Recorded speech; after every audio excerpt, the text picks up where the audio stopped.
Morning everyone, আশা করি তোমরা খুব ভালো আছো। আমিও ভীষণ ভালো আছি। আমার নতুন একটা ব্লগে তোমাদেরকে জানাই অনেক অনেক স্বাগত। আজ বৃহস্পতিবার সারাটা দিন কি করছি না করছি সবটাই তোমাদের সাথে শেয়ার করতে থাকবো। তো পুরো ভিডিওটা দেখতে থাকো, আশা করি ভালো লাগবে। আজকে পোজুকে খাওয়াতে খাওয়াতেই ভিডিওটাকে অন করলাম। স্কুল আছে তাই এখন এই যে ঘুম তো একদমই ভাঙছে না। ব্রাশ করা, ফ্রেশ হওয়া সমস্ত কিছু হয়ে গেছে, কিন্তু আবারও চাদর গায়ে দিয়ে শুয়ে পড়েছে। সেই ডেকে তুলে এখন খাওয়াচ্ছি। কতক্ষণ লাগবে, তারপরে আবার একটু শুয়ে রেস্ট নেবে, তারপরে ড্রেস পরে স্কুলে যাবে। তো আমি বারণ করলাম যে আজকে স্কুলে যেতে হবে না, আগামীকাল 15ই আগস্টের ছুটি আছে, তারপর শনি রবিবার ছুটি আছে, তো আজকে থাক, স্কুলে যেতে হবে না, বাড়িতে বসিয়ে পড়াশোনা কর। তো বলছে না, মিস বকবে স্কুল অফ করলে, তাই জন্য স্কুলে গেল। আমি বললাম না, ঠিক আছে, আগ্রহ থাকাটাও ভালো স্কুলে যাওয়ার। তো ঠিক আছে, যেতে চাইছে যখন যাক, তাই জন্য স্কুলে পাঠিয়েই দিলাম। দেখো, মানে বিছানার চাদরটাকে চেঞ্জ করে নিলাম। আজকে চাদরটাকে কেচে দেবো আর একটা কাঁচা চাদর পেতে দিচ্ছি। এখন কয়েকদিন বাদে বাদে বিছানার চাদরটা চেঞ্জ করে দিলে পারে না, অনেকটা ফ্রেশ লাগে। দেখো, বিছানার মধ্যেই তো আমাদের মানে শান্তির সময়টুকুনি কাটে বলতে পারো। মানে সারাদিনের যুদ্ধ এক প্রকার যে চলে সংসারের পেছনে, সেটা থেকে বিরতি পাওয়া যায় এই বিছানাতেই, মানে বলতে পারো শান্তির জায়গা। তো সেটাকে একটু পরিষ্কার পরিচ্ছন্ন রাখতে তো ভালোই লাগে, তাই জন্য ভাবলাম বিছানার চাদরটাকে কেচে দিই, বালিশের কভারগুলো সমস্ত কিছু পরিয়ে চেঞ্জ করে দিই। আর এদিকে কাজ বাস্ত সমস্ত কিছু বেশিরভাগটাই পড়ে রয়েছে, এখনও সেইভাবে কিছুই হয়নি। আগে ঘর গোছানোর কাজ এসবগুলো কমপ্লিট করি সমস্ত কিছু, তারপরে বাইরের কাজ করব। ওদিকে রান্নাবান্না পড়ে রয়েছে, সমস্ত কিছু এক এক করে করতে থাকবো। আসলে কি জানো তো, পারফেক্ট নই পুরোপুরি বলতে পারো, মানে কেউই মোটামুটি পুরোপুরি সব দিক থেকে পারফেক্ট হয় না, সবারই কিছু না কিছু গাফিলতি থাকেই আর কি।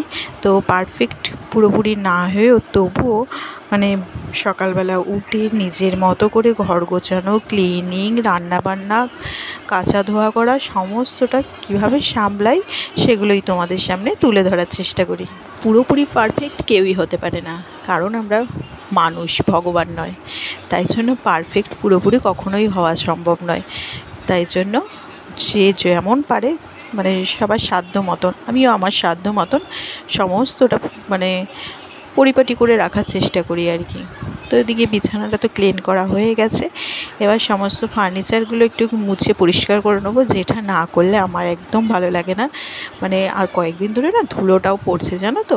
খুব একটা যে বেশি ধুলো পড়ে তা নয়, যেহেতু একদিন বাদ আমি সবই মুছে ফেলি, কিন্তু তাহলেও যে হালকা হালকা একটু ধুলো পড়ছে সেটা বোঝা যাচ্ছে। কারণ এখন তো বৃষ্টি হচ্ছে না, রাস্তাঘাট প্রায় শুকনো, আর গাড়ি চলছে যেহেতু, মানে ধুলোটাও ঘরে ঢুকছে আর ময়লাটাও হচ্ছে তাতে। আর এর আগে কি হচ্ছিল বলো তো, ধুলোটা দেখছিলাম কম হচ্ছিল, যেহেতু টানা বৃষ্টি হচ্ছিল, রাস্তাঘাট একদম ভেজা, তখন আবার ঘরে খুব একটা ধুলো ময়লাও জমে না আর কি। তো যাই হোক, দেখো, তোমাদের সাথে গল্প করতে করতে এদিকে আমি ঘরের কাজগুলো সব টুকটুক করে নিচ্ছি।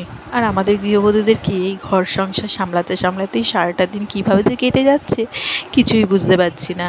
সে সকালবেলা উঠে মানে এক কাজ দিয়ে শেষ হচ্ছে, রাতে গিয়ে সে এক কাজ দিয়ে শেষ হচ্ছে। তো যাই হোক, কিছু তো করার নেই, যার যেটা ডিউটি তাকে তো সেটা পালন করতেই হবে। যাদের বাইরে কাজ, বেশিরভাগ মানে হাজব্যান্ডদের বাইরে কাজ, অফিসে যাওয়ার দৌড়াদৌড়ি, তাদেরও তো প্রতিদিন সেই দৌড়াতে হচ্ছে, ইচ্ছা না থাকলেও সেই যেতে হচ্ছে। তেমনি আমাদেরও ইচ্ছা না থাকলেই ঘরের সেই চার দেয়ালের মধ্যে সমস্ত কিছু মানে এক এক করে করতে হচ্ছে আর কি। আর ভাদ্র মাস তো সামনেই পড়ছে বলতে পারো, আর কয়েকটা দিন বাকি আছে শ্রাবণ মাস শেষ হতে। বেশ আকাশটা ভালো লাগছে, দেখো, একদম পেঁজা তুলোর মতন যেন মেঘ ভেসে যাচ্ছে আকাশে। কী যে ভালো লাগছে দেখতে, ভীষণ ভালো লাগছে। শরৎকালের আকাশটা সত্যিই মানে মনোরম করার মতন। এই রকম আকাশ কিন্তু অন্য কোনো মানে ঋতুতে দেখা যায় না, মানে এত সুন্দর মানে আকাশ অন্য কোনো ঋতুতে পাওয়া যায় না, এত ভালো লাগে। তো যাই হোক, দেখো, এদিকে জামা কাপড়গুলো কেচে কুচে সব মেলে দিলাম। তো এদিকে ওপরের ঘরটা এখনও পরিষ্কার করা হয়নি, উপরের ঘরটা পরিষ্কার করব, দেন নিচে গিয়ে ব্রেকফাস্ট রেডি করব। আজকে বরমশাইকে সকালবেলায় জিজ্ঞাসা করলাম যে কি খাবে।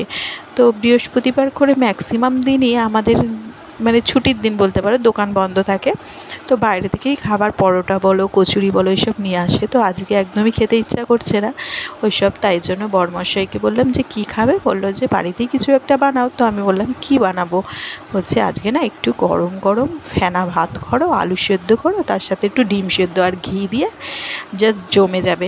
আমি ভাবলাম ঠিক আছে, কিন্তু আমি কিন্তু খাবো না, কারণ সকালবেলা ভাত খেয়ে একদম আমি কাজ করতে পারি না, ভীষণ কষ্ট হয়। তাই জন্য বোজো তো স্কুলে গেছে, বোজো ঠাম্মা দাদু আর বাবার জন্য মানে ফেনা ভাত আলু সেদ্ধ ডিম সেদ্ধ এইসবগুলো করবো। তো এদিকে ঘরের কাজগুলো আগে কমপ্লিট করে নিই, নিচের ঘরের কাজ তো আগেই কমপ্লিট হয়ে গেছে। আর এদিকে তোমাদের সাথে গল্প করতে করতে দেখো ওপরের ঘরের কাজও মোটামুটি হয়ে গেছে, ঘরটা ঝাঁট দিয়ে নিলে পরেই হয়ে যায়।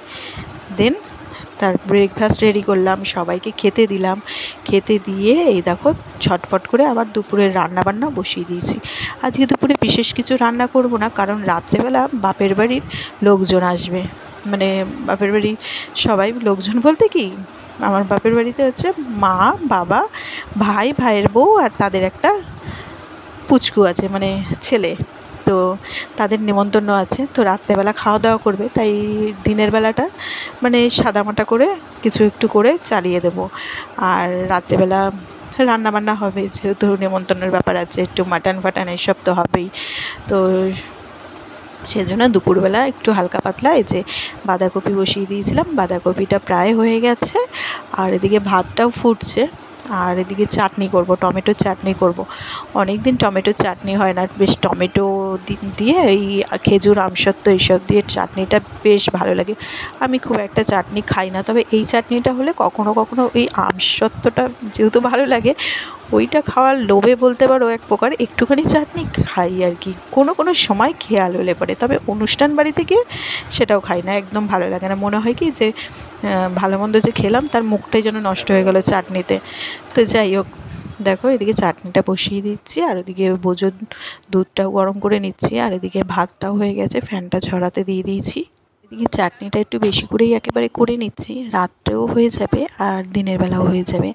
দেখো এদিকে চাটনিটা তোমাদের সাথে কথা বলতে বলতে হয়েও গেছে, খেজুরও দিয়ে দিয়েছি। এখন বন্ধ করে মানে ওভেনটা বন্ধ করে তারপরে আমসত্ত্বটা ছড়িয়ে দিয়েছি, কারণ আমসত্ত্ব দিয়ে ফোটালে পরেই ব্যাস আমসত্ত্বগুলো গলে যাবে, তখন মুখে পড়বে না, তাই জন্য অফ করে আমসত্ত্বটা দিয়ে দিয়েছি। আর মানে এর মধ্যে লেবুর রস আর কিছু দেবো না, কারণ হচ্ছে তেঁতুলের পাল্প দিয়েছি, আর তেঁতুলটা দিলে পরে না ভীষণ টেস্টি হয় আর টমেটোর চাটনিটা খেতে, মানে একটু টক টক ব্যাপারটা হয়, টমেটোতে তো অতটা টক ব্যাপার থাকে না, তেঁতুল দিলে পরে না ভীষণ টেস্টি লাগে খেতে, তাই তেঁতুল দিয়েছিলাম। তো এদিকে দেখো আজকে নিয়ে এসছে হচ্ছে জ্যান্ত মাছ।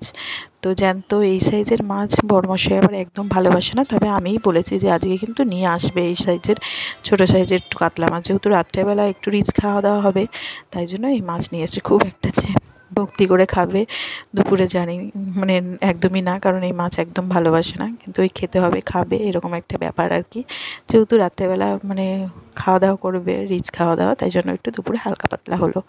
আর এদিকে দেখো মাটনটাও দিনে দিনে নিয়ে এসেছে, মাটনটাকে ধুয়ে একদম এই যে রেখে দেবো ফ্রিজে এখন ঢুকিয়ে। তো দেখি একটু দই ফ্রিজে আছে নাকি, তাহলে দই দিয়ে ম্যারিনেট করে একেবারে রেখে দেবো।